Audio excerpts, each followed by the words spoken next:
अस्सलाम वालेकुम dear students. Bohr model हम डिस्कस कर रहे थे। तो लास्ट लेक्चर में जो हमने देखा कि जब ट्रांजिशन होता है बिटवीन टू लेवल्स तो वहाँ से जो फोटोन निकलता है उसकी वेवलेंथ हम निकाल सकते हैं 1/λ इज इक्वल टू किसके बराबर आया था, r(z)² into 1/n final square minus 1/n initial square. ठीक है। और आर जो था वो रेडबर्ग कांस्टेंट था। अच्छा, ये जो रेसिप्रोकल ऑफ वेवलेंथ है उसको आप लिख सकते हो एज वेव नंबर भी, लैम्डा बार। ठीक, this is lambda bar wave number, reciprocal of wave length. या आप ऐसे भी लिख सकते हो कि ये न्यू है। ठीक है, जैसे यहाँ पे पहले क्या आता था, एच न्यू था एक्चुअली।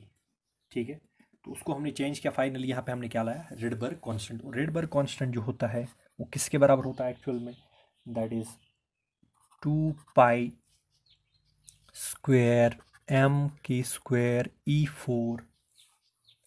Upon CH³। इसमें सारी कांस्टेंट क्वांटिटीज आते हैं, तो इट इज़ रेडबर्ग कांस्टेंट। और इसका जो वैल्यू SI यूनिट्स में होता है 1.097 इंटू 10⁻⁷ पर मीटर। ठीक है, या मीटर इनवर्स, क्योंकि यहाँ पे क्या आता है, वेव नंबर यानी कि वेव लेंथ का रेसिप्रोकल, तो मीटर इनवर्स आएगा। ठीक है, बाकी जो Z है, N है, NF है, दे आर प्योर नंबर्स। ठीक है, तो ये इक्वेशन यूज़ करके हम निकाल सकते हैं जो ट्रांजिशन होगा फ्रॉम इलेक्ट्रॉन का, from higher level to lower level, उससे जो रेडिएशन निकलेगी उस रेडिएशन की वेवलेंथ निकाल सकते हैं, फ्रीक्वेंसी भी निकाल सकते हैं और वेव नंबर भी निकाल सकते हैं। ठीक है, तो जब ट्रांजिशन होता है from higher level to lower level तो रेडिएशन निकलती है। ठीक है, इसको स्पेक्ट्रोस्कोपी के टर्म में हम बताते हैं कि स्पेक्ट्रल लाइंस हम निकाल सकते हैं इन ट्रांजिशंस की। ठीक है, यानी कि किस ट्रांजिशन की कौन सी वेवलेंथ है। ठीक है, सेकंड टू थर्ड अगर हो रहा है, थर्ड टू फोर्थ, ये फोर्थ टू थर्ड अगर हो रहा है, सेवन्थ टू एट सिक्स्थ अगर हो रहा है, तो इन ट्रांजिशंस के कॉरस्पॉन्डिंग जो रेडिएशन निकलती है उसकी फ्रीक्वेंसी क्या है, उसकी वेवलेंथ क्या है, उसका वेव नंबर क्या है। ठीक है, तो means we can find the spectroscopic terms, या कहिए कि स्पेक्ट्रल लाइन्स की हम, या रेडिएशंस की हम वेवलेंथ या बाकी चीज़ें बता सकते हैं। ठीक है, और ये बात चल रही है स्पेशली फॉर हाइड्रोजन एटम। ठीक है, तो अगर पहला पॉइंट हम देखेंगे, अगर n फाइनल होगा 1 यानी कि कहीं से भी ट्रांजिशन हो, इलेक्ट्रॉन फाइनली किस लेवल में जंप करेगा, फर्स्ट लेवल में। तो n इनिशियल क्या क्या हो सकता है, 2 हो सकता है, 3 हो सकता है, 4 हो सकता है, 5 हो सकता है, सो। ठीक है, यानी कि किसी भी हायर लेवल से इलेक्ट्रॉन जंप करे फर्स्ट लेवल में, फर्स्ट लेवल में, final level is first level. तो यहाँ से जो स्पेक्ट्रल सीरीज निकलेगी, यहाँ से जो रेडिएशंस की सीरीज निकलेगी, that is called as Lyman series, that is called as Lyman series. तो ये पहली सीरीज है, पहली स्पेक्ट्रल सीरीज है, स्पेक्ट्रल लाइन्स की सीरीज है, रेडिएशन की सीरीज है, फ्रीक्वेंसी की सीरीज है, फोटॉन्स की सीरीज है। तो लाइमन सीरीज के लिए आपको याद क्या रखना है, फाइनली इलेक्ट्रॉन कहाँ पे रुक जाएगा, फर्स्ट लेवल में। जंप कहाँ कहाँ से कर सकता है, या 2 to 1, या 3 to 1, या 4 to 1, या 5 to 1, या इन्फिनिटी टू 1। ठीक है, फाइनली ये कहाँ पे रुकेगा, इन्फिनिटी पे ही रुकेगा। ठीक है, तो दिस सीरीज जो है, यहाँ से जो स्पेक्ट्रल लाइन्स निकलेंगी, they correspond to Lyman series. And Lyman series की जो वेव लेंथ है that falls in ultraviolet region, that falls in ultraviolet region. इसी तरह से अगर n फाइनल होगा 2, ठीक है, फाइनली इलेक्ट्रॉन, फाइनली ट्रांजिशन कहाँ तक होगा, सेकंड लेवल तक। तो कहाँ कहाँ से जंप कर सकता है इलेक्ट्रॉन, थर्ड लेवल से, फोर्थ लेवल से, फिफ्थ लेवल से, सिक्स लेवल से। तो यहाँ से जो ट्रांजिशन से जो स्पेक्ट्रल लाइंस निकलेंगी, those fall in the series called as Balmer series, Balmer series. ठीक है, या बाल्मर सीरीज भी आप बता सकते हैं। ठीक है, तो this radiation falls in visible region,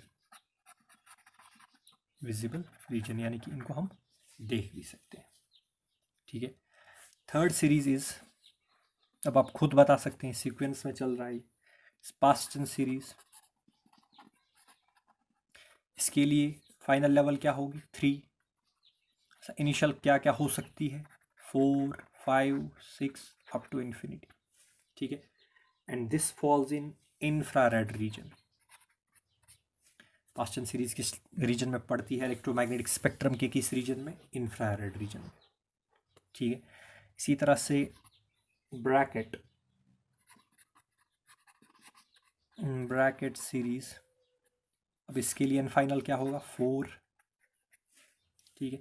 an initial क्या क्या हो सकता है? 5, 6, 7, 8 इन्फिनिटी, ठीक है। And this falls in infrared reason also, ठीक है। उसके बाद अगर फाइनल लेवल होगी 5, ठीक है, तो जो सीरीज निकलेगी spectral series that is P Pfund series या फंड सीरीज, इसके लिए NF है 5 and N initial is 6, 7, 8, 9 so on and so fourth, ठीक है। फाइनली इलेक्ट्रॉन जंप करके किस ऑर्बिट में जाएगा? 5th ऑर्बिट में, ठीक है। एंड जो P फंड सीरीज है it lies in also in infrared region, ठीक है। तो these are the different spectral series or spectral lines which result due to the transition of electron from higher to lower levels in hydrogen atom। तो यहाँ पे हम समझने के लिए ये एटम की शेप ले रही है, न्यूक्लियस है सेंटर में, ठीक है। एंड इसके अराउंड ये ऑर्बिट्स हैं। अब देख लीजिए लाइमन सीरीज के लिए क्या क्या हो सकता है। ये n=2 है, ये फर्स्ट ऑर्बिट है, फर्स्ट सेकंड थर्ड, इसी तरह से या तो फर्स्ट टू सेकंड हो सकता है, या तो third to second to first होगा, 2 to 1, 3 to 1, 4 to 1, 5 to 1, 6 to 1, 7 to 1 और 8 to 1। तो this will correspond to what? Lyman series, ठीक है। इन जंप से लाइमन सीरीज वाली रेडिएशन निकल सकती है। या क्या हो सकता है? बामर की अगर बात करेंगे तो फाइनल है 2, या तो 3 से 2 जाएगा, तो 4 से 2 जाएगा, 5 से 2 जाएगा, 6 से 2 जाएगा और 7 से 2 जाएगा, और जो भी होगा this will correspond to Balmer series, ठीक है। इसी तरह से पास्टन के लिए थर्ड में तो 4 to 3, 5 to 3, 6 to 3, 7 to 3 and 8 to 3, this will correspond to Paschen series, ठीक है। ब्रैकेट के लिए फाइनल है 4, तो होगा 1, 2, 3, 4, तो 5 to 4 हो सकता है, 6 to 4 हो सकता है, 7 to 4 हो सकता है, 8 to 4 हो सकता है, दिस इज ब्रैकेट सीरीज। इसी तरह से अब जाएंगे फंड सीरीज में, फाइनल इज 5, तो हो सकता है 6 to 5, 7 to 5, 8 to 5, this is fund series, ठीक है। ये आइडिया है about the spectral series in terms of orbits, ठीक है। वहाँ पर हमने डायरेक्टली नंबर्स में बात की, तो यहाँ पे हम orbits in terms of orbits दिखा सकते हैं कहाँ से कहाँ ट्रांजिशन होगा।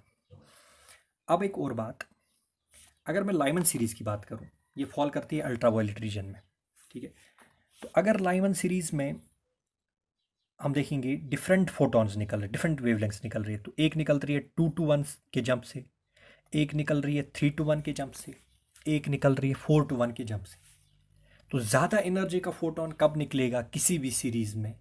जब एक्सट्रीम लेवल्स के बीच जंप होगा, यानी कि जब इन्फिनिटी से सबसे दूर वाले ऑर्बिट से इलेक्ट्रॉन आएगा और पहले ऑर्बिट में जंप करेगा, तो सबसे ज़्यादा एनर्जी का फोटोन निकलेगा लाइमन सीरीज़ में, तो उसकी सबसे ज़्यादा फ्रीक्वेंसी भी होगी और उसकी सबसे कम वेवलेंथ होगी।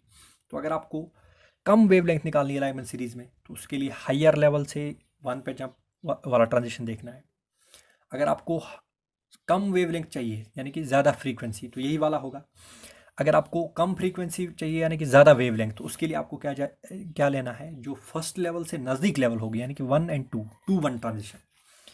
तो जो 2-1 ट्रांजिशन होगा, इसको यहाँ पे आप समझिए, जो 2-1 ट्रांजिशन होगा इसकी एनर्जी कम होगी, फ्रीक्वेंसी कम होगी, बट वेवलेंथ ज़्यादा होगा, ठीक है। अगर इन्फिनिटी टू 1 ट्रांजिशन होगा, एनर्जी ज़्यादा, फ्रीक्वेंसी ज़्यादा, वेवलेंथ कम, ठीक है। इसी तरह से अगर आपको देखना है किसमें, बामर सीरीज़ में, उसके लिए 3 to 2 अगर होगा तो एनर्जी कम, वेवलेंथ ज़्यादा, फ्रीक्वेंसी कम। इन्फिनिटी टू 2 देखेंगे, एनर्जी ज़्यादा, फ्रीक्वेंसी ज़्यादा, वेवलेंथ कम, ठीक है। तो अगर आपको बताया जाएगा कि आप लाइमन सीरीज़ की सबसे कम वेवलेंथ जो है वो निकालिए, तो उसके लिए आपको कौन सा ट्रांजिशन लेना है कम वेवलेंथ के लिए? Infinity to 1। अच्छा, ये पूछा जाए कि लाइमन सीरीज़ में सबसे हाईएस्ट एनर्जी का फोटोन कौन निकल सकता है, तो उसके लिए क्या करना है? Infinity to 1। यही वेवलेंथ कम एनर्जी ज़्यादा, वेवलेंथ ज़्यादा पूछी जाए तो 2 to 1, एनर्जी कम पूछी जाए तो 2 to 1। ठीक है, तो this is how you can find the wavelength and frequency of different members. ये हम देखेंगे नेक्स्ट लेक्चर में, जब हम न्यूमेरिकल इस पर प्रैक्टिस करेंगे तो ये क्लियर हो जाएगा। Thank you.